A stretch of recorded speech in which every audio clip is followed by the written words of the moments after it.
My name is Geoff Hoatson, and I'm the founding attorney and CEO here at Family First Firm.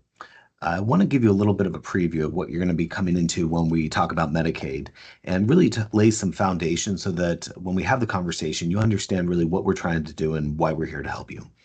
Medicaid is a program that you have to be eligible for. Now, so is, Medicare, and those programs get, I'd say, confused pretty regularly.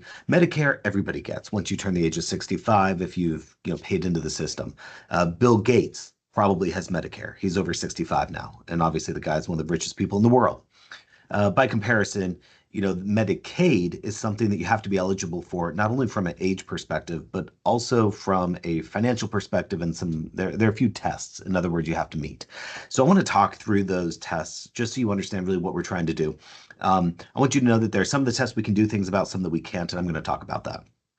So there's four tests. The first one is related to immigration status. Either you need to be a citizen, a green card holder who's resided here with a green card for 5 years, an asylee, if you sought asylum. There's a few other, but those are the big ones. That's something that we can't really do anything about if your loved one seeking Medicaid doesn't have is not, I guess I'll say, doesn't meet that criteria. Let us know. There may be other avenues we can explore, but that is a big one that unfortunately there's nothing we can do anything about. Either you meet past that test or you don't.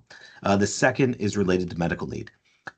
They don't give Medicaid to anybody and everybody. They say, hey, in this case where we're looking at long-term care Medicaid, you need to be eligible from a medical perspective, which means you need to require help with two or more activities of daily living. That's something, again, we can't do anything about. I'm not, if your loved one is great and doing good and driving around and whatnot, it probably doesn't make sense to try to get them into a nursing facility or something like that. So if they need the help, then they can get the benefit. And those are, again, the first two that we can't do anything about.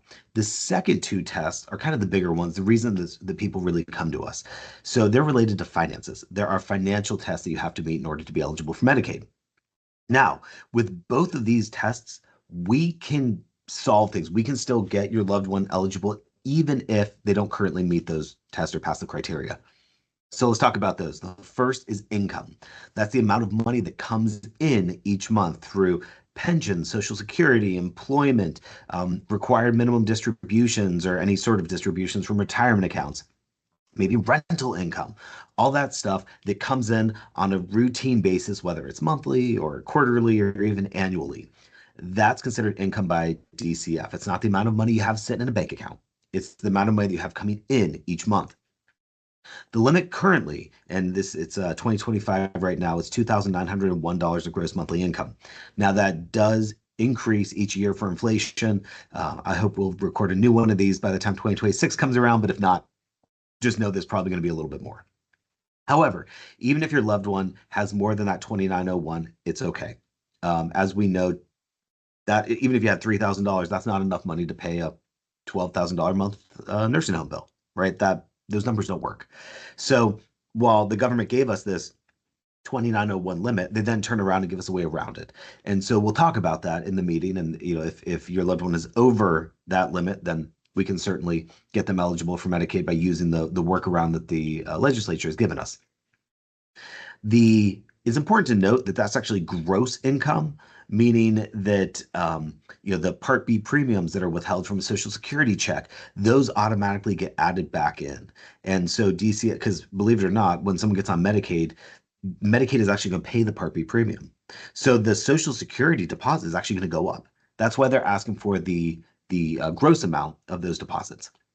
That's also the reason why we can't use things like 1099s or W-2s.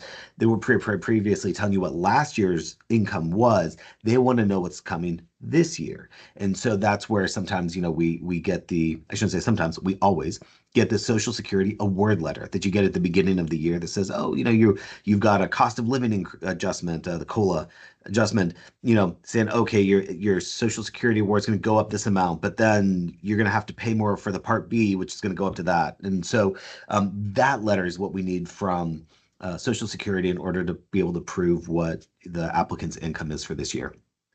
Now, the that kind of deals with the income, and the income is kind of the easier piece of this. The more challenging part is the assets. So, asset is the stuff that you own. It's not just real estate, though. It's bank accounts, it's retirement accounts, investment accounts, all the things of value that you have. And there's a few exceptions. They generally don't look at cars, generally. They don't look at personal property, generally, unless you have like a fascinating art collection or a really, expensive jewelry collection or something like that. But for most normal people, they're going to count everything you have or own that's of value. Like I said, it could be real estate, business interests, retirement accounts, investment accounts, life insurance policies that have cash value, annuities, bank savings, money market, all of this stuff that we accumulate over our lifetime of that has financial value to it.